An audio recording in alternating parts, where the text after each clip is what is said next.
Hello and welcome to the Schapera Show, where Viv and Neil explore this big adventure called life.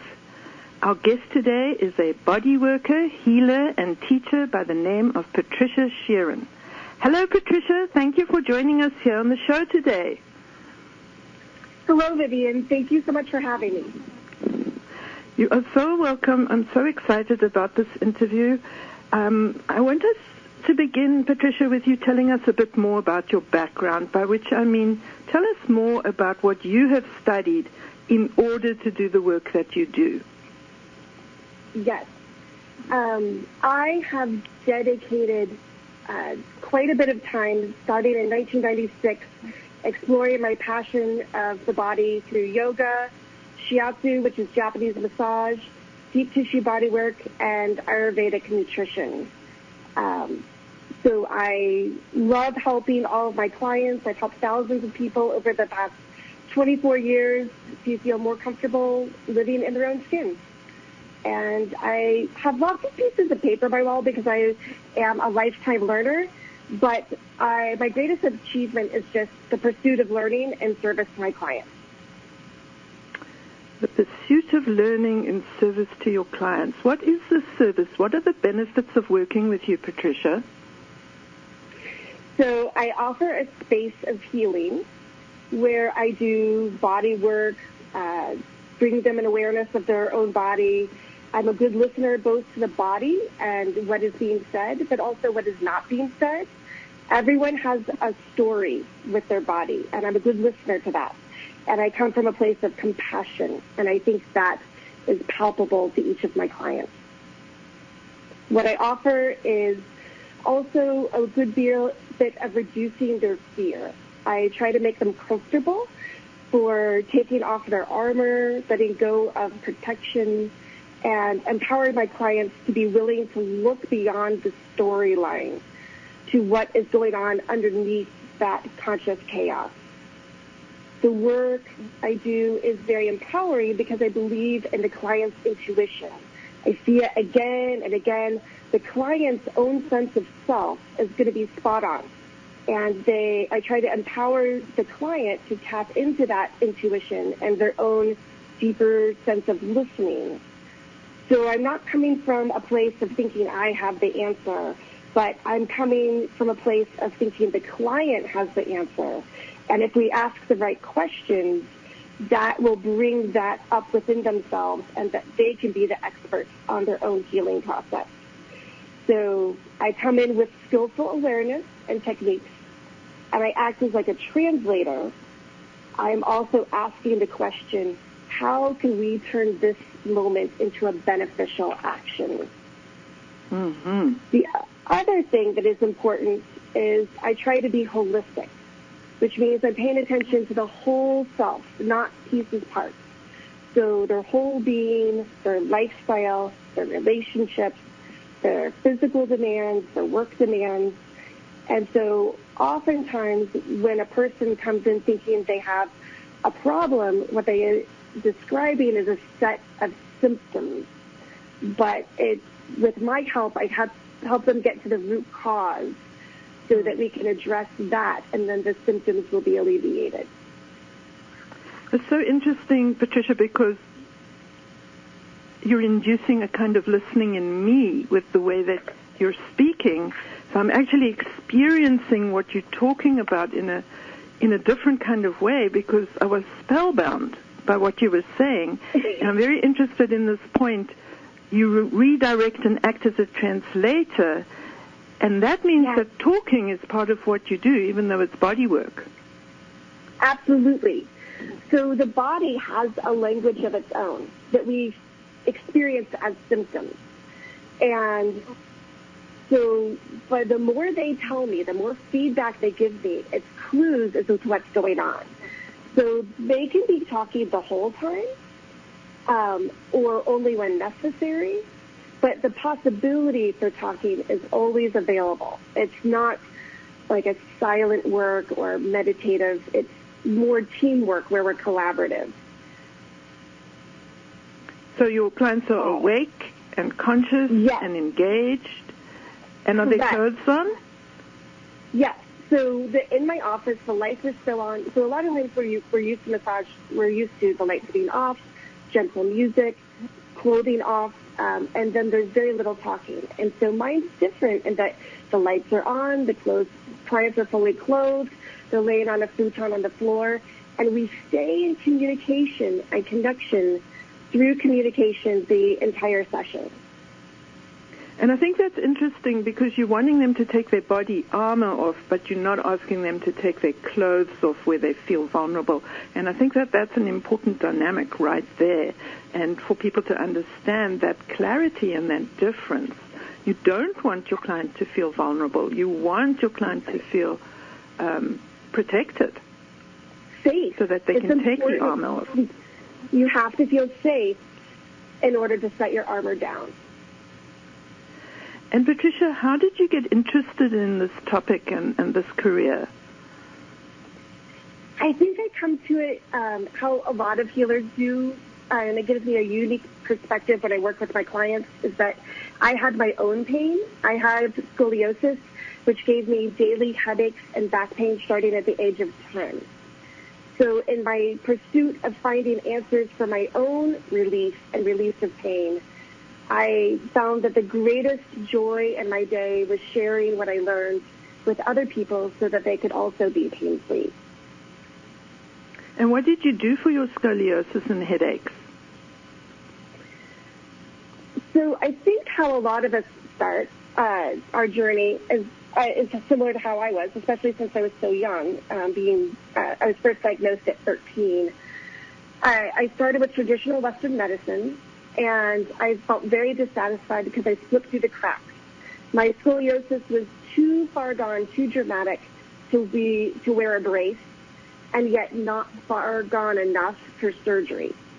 So there was really nothing to be done. It was a wait-and-see situation, and the prognosis was that I would need a full spinal fusion by the age of 40, which, of course, was very devastating to a 13-year-old. And later, when I was in college, I was offered painkillers and muscle relaxers, which I didn't want because I didn't want to start on that journey not knowing how would I ever get off of them.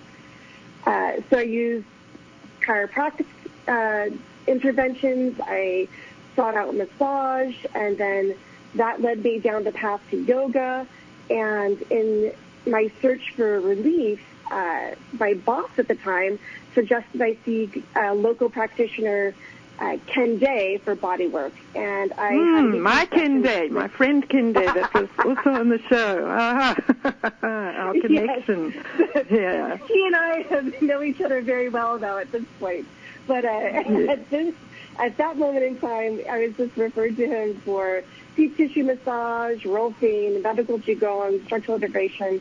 And he's also a shaman. So I started doing shamanic journeying with him. And he said something very profound to me, is that he could massage me every day and that wouldn't make the problems go away.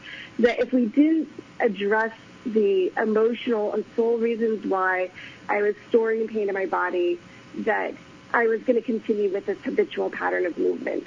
And so he encouraged me to start a daily meditation practice and regular shamanic work. So before seeing Ken, I was having headaches daily. And after only one session, I didn't have a headache for 3 days. And that was the first unbelievable. glimpse. Yeah, it felt like a miracle at that moment. It was the first glance that I had, the first glimpse of hope that I would not have to live a life of pain. So at that moment, I was all in. I was like, he's obviously doing something different. And so at the end of, I saw him weekly for a year and a half, following all the protocols. I did all the homework. And at that end of the year and a half, I had no shoulder pain, no headaches, but I still had back pain, but it was much less. So I continued. I moved to Chicago at that time, and I continued doing all the daily practices. I read every book I could get my hands on about yoga, energy, shiatsu, and I consumed with an incredible appetite any knowledge, because this was before the internet, so anything I could get my hands on that would offer a different approach than what the Western medical doctors offered. So that's a really strong beginning to your journey. And then what happened next? What was your next step? So I mentioned I was living in Chicago at the time, and that I was finding great joy in sharing any little information or tips that I had learned to help make the body feel better. So I shared them with my coworkers, and I decided that that actually was my passion. And I decided to start taking shiatsu classes in Chicago at the school there. I lived there for about a year and a half, taking classes, and then I moved back down to Cincinnati to move in with Ken, and we ended up actually getting married in 2002. In fact, yesterday was our 21st wedding anniversary. Oh, congratulations. Thank you. So that meant that this became just, it was part of our daily life. It's everything we think about, talk about, share resources with. And in 2001, I was introduced to systemic constellation work. And so we started studying systemic constellation work in 2003, which is a form of family systems therapy that comes from Germany. And it is through the family systemic constellation work that I was able to actually finally relieve the patterns of carrying burdens of my parents and heal some transgenerational and ancestral trauma. And that's when I was able to kind of move out of having any back pain. So systemic constellation work, right, dealing with transgenerational and ancestral trauma, is how you managed to relieve this back pain. Can you explain how that worked? Absolutely. So systemic constellation work comes from the work of Bert Hellinger in Germany. And so everything is a system. So your family of origin is a system. Your current family is a system. And, in fact, your body is also a system. And so oftentimes what we learn in our family of origin starts to set a framework for how we see things in other systems that we're a part of. And so by addressing some entanglements in my family of origin system, I was able to then change how my body was carrying itself. So, for example, when I was tapping into the system of my body, it turns out that I was holding at a soul level a pattern of carrying burdens from my mother and pain of missing my father. So my father died when I was only 6 years old, and I became, I helped my mother a lot more than maybe a child would in their childhood normally, and it turns out that I didn't understand how that was all connected, and I certainly didn't understand that we can be connected to family members even after death. So I was missing him because I thought I was disconnected from him. And by reestablishing that connection, it alleviated the pain that I carried in me, both emotionally and physically, of not having his love and support with me in a daily way. So it was the pain that my body was feeling, but it was also pain at a soul level. And by addressing the soul level, it helped heal my body. The insight itself wasn't enough. Like, we can know something in our head, but not necessarily feel it in our heart or our soul. But it was shining a light on something I hadn't even considered. And it was like a key that unlocked the door, so that once the door was opened, the healing and all the good things I was doing for myself could then take effect. And I wasn't blocking myself from that healing process. That is amazing, because insight on its own isn't enough. I know that from, the literature in psychology. But moving forward, Patricia, I've got a really hard question for you. What is the relationship as you see it between body and soul? Okay, so That is a hard question when you ask, what is the relationship between the body and the soul? A relationship almost points to that there are two separate things relating to each other. And so I don't have an answer in that line, because in my experience, there is no line where the body ends and the soul begins. They are absolutely interconnected and permeate each other. The body expresses itself around our souls. So the body is the outward expression of our soul. And so to that extent, an imbalance in the body also indicates an imbalance in the soul. And by addressing the imbalance in the soul, we can address the imbalance in the body. So by affecting one, we help the other, because they're not really separate. It's all the same one.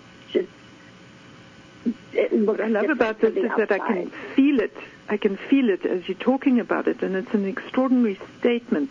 An imbalance in the body indicates an imbalance in the soul, and by addressing the imbalance in the soul, we can address the imbalance in the body. Have you got a story for us that exemplifies that? Absolutely. And this is the first thing I mention to every client that comes in for their first session, to make sure we're on the same page, because everybody's coming from their own experiential bias. And so I say, where do you hold your stress? And that's asking, where in your body is your soul being stressed? And they absolutely have an answer. And so that's where, without having to learn anything, this is part of the human experience. So yes, for an example, a good example is I had a medical doctor, so a Western medical doctor, came to see me because he had a frozen shoulder. And it had a frozen shoulder for over 20 years. It was due to a sports injury. And after about a half a dozen sessions with me, he had pretty much full range of motion of his shoulder, his arm and shoulder back. And he was thrilled because he could throw a ball with his dogs again. You want to throw a dog with his ball? Yeah, he wanted to throw a ball with his dogs. He has two lovely dogs. I've gotten to meet them, and he lives over by a park. And so one of his joys is to walk with the dogs and throw a ball and just be out in the outside. And so, oftentimes we get afraid because our physical symptoms make our life feel smaller and more limited. And so that's also why it's so important that we make it feel safe and absolutely attainable and plausible, that even though he's had a frozen shoulder for 20 years, there's absolutely something we can do about it, even now. It's amazing because he must have used quite a few different therapies, and I'm sure that with all those qualifications you had to be quite selective and look at this client as an individual to gauge the course of action. So what specifically did you do for him, if you can just briefly tell us? Sure.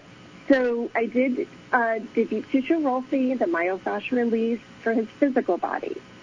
And I moved at the pace of his nervous system, so we're never forcing anything. We stay in communication. I watch the face, I watch the body, I make sure he's not bracing, I watch the breath, I listen energetically, I hold space for the tissue to unfold and let go. And so I don't force anything. I'm finding the inner rhythm and the inner readiness as gauged by his responsiveness to let go and let it open up.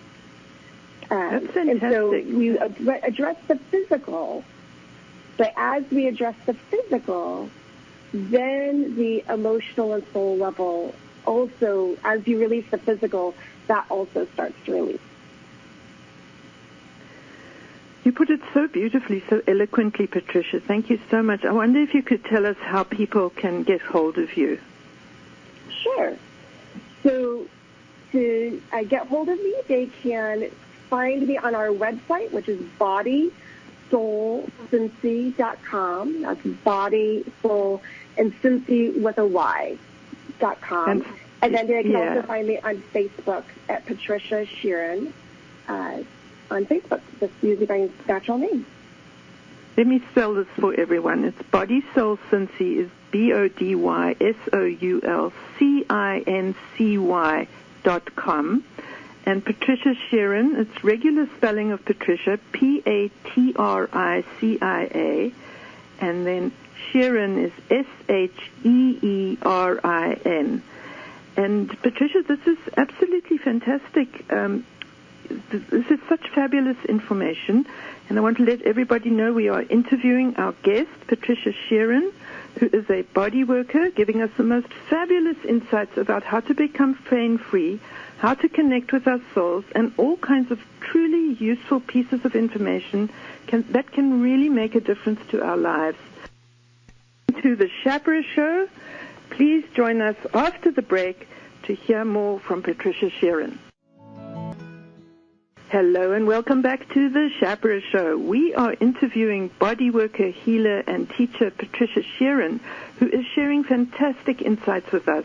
And as Patricia says, insights are the key that unlock the door.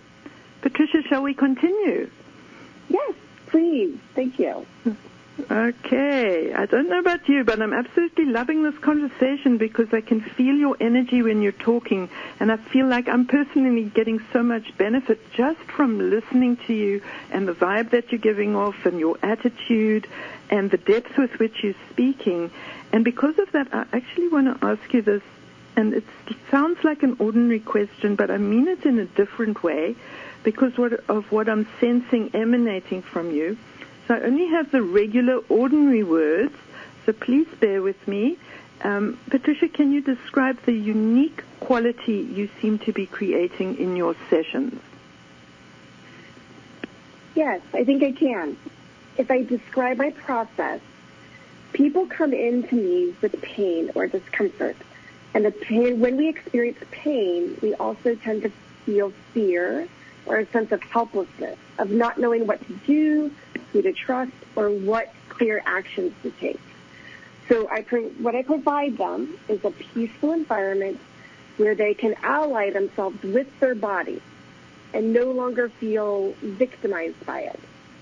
I guide them through a process in which they let go of old negative messaging around their body. At the same time, they let go of physical tension. And then this combination of working these different layers at the same time allows an opening that occurs on multiple levels simultaneously, which leads to greater self-awareness, self-knowledge, and self-trust. Now that's a process, isn't it, though? I mean, there's a lot to that. Can you explain some more? Can you explain more of the process? Sure, and this is not the kind of thing where we can do it in one session. We start the process in one session. But Many of my clients have seen me for many, many months, many years, because there's no line that we can draw between the mental, emotional, and physical body. What affects any one of them affects all of them. And what may feel like different issues that seem unrelated may just be one or two things that are out of balance. And so if we can bring those in balance with the rest of the system, we can have a positive impact right away, today. It's never too late to make a difference. The body is very forgiving, and as soon as you start giving it a more optimal environment, it starts to behave in a way that you find more comfortable. No one's like growing plants to make a positive change. It's just like growing plants. You want to give them the optimal environment, and then you're going to get optimal growth. It's exactly like that. And nobody gets upset with a plant when it's not performing well. They think, oh, how can I change this environment? And so that's what we try to do for the person that comes to see me. There's no judgment. There's no shame. Whatever's going on, I meet them exactly where they are. There's that acceptance, and you can't change something unless you accept where you are. That's where you've got to begin, exactly isn't right. it? That's exactly right. But you said something else that's very interesting, because you talked about the optimal environment, but you also said the body is very forgiving. Right. And that's an interesting statement. Can you give us a starting point around that? So, yes. The big answer is that we must do whatever we can to achieve homeostasis for the nervous system and reduce inflammation so that our bodies can do what it would do naturally, so it can engage its own healing process. And so by, just like how Western medicine studies show, as soon as you stop smoking, the body starts to repair itself. You start training it with strengthening, and it starts to balance the muscular imbalances so that there's less pain. And so this affects everything from our cardiovascular system, digestion, hormones, sleep, but oftentimes the first thing we need to change is our mindset and look to our values and our priorities and ask ourselves, am I doing what I can in this moment to support my sense of joy and well-being? So that's interesting. We start with our minds, not our bodies. Which an Alexander technique, that too. And can you recommend some ways that we can look at our values and priorities? So for a lot of my clients, we're living in this current culture where we feel a lot of pressures to have good relationship with our spouse, with our kids, with our work. And so there's oftentimes not enough looking at how we can support ourselves and have a good relationship with ourselves. So you can look at how you spent time this week and look at your calendar and how did you spend your time, and does that match your values of what you deem as important? If you're doing things that you don't want to do and not doing the things that you do want to do, you have to look at how you're spending your time and recognize that we need to align our expression of ourselves with our actual internal values. I'm going to do that. Our values are not static. We have seasons of life. Go ahead. I'm going to do that. I'm going to look at my calendar, and I'm going to look at how I'm spending my time, because I think that is a concrete, valuable instruction. I mean, that's a means whereby one can follow that. That's amazing. Well, and then it follows with the question of what is important to you? What is valuable to you? That's right. And oftentimes we have conflicting values. And we always say time is money, but time is value too, isn't it? Exactly right.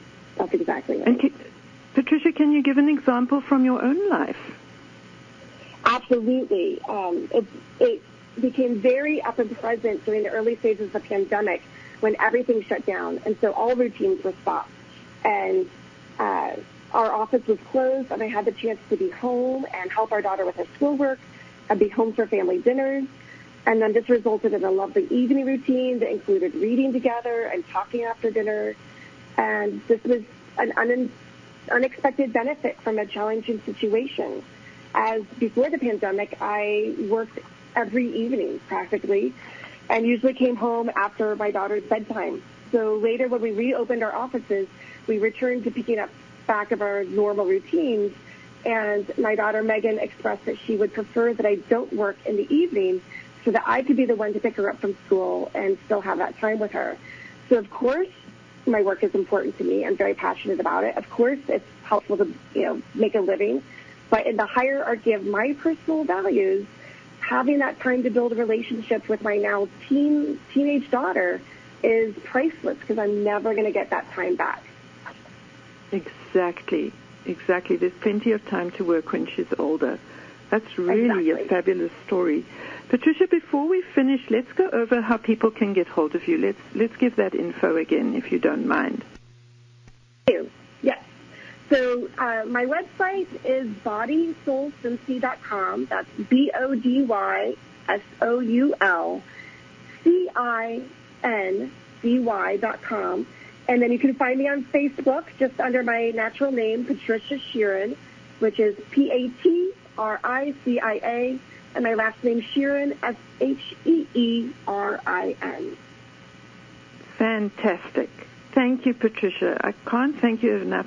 You have given all of us so much to think about, and so much to feel about, too. I have to say, I can feel so much going on inside myself just from listening to you. And so I want to personally thank you, because this is one of those interviews that has special meaning for me. Thank you, Patricia. Thank you so much. And Vivian, everyone, it's just such a pleasure to have any time with you. Oh, thank you. Oh, thank you.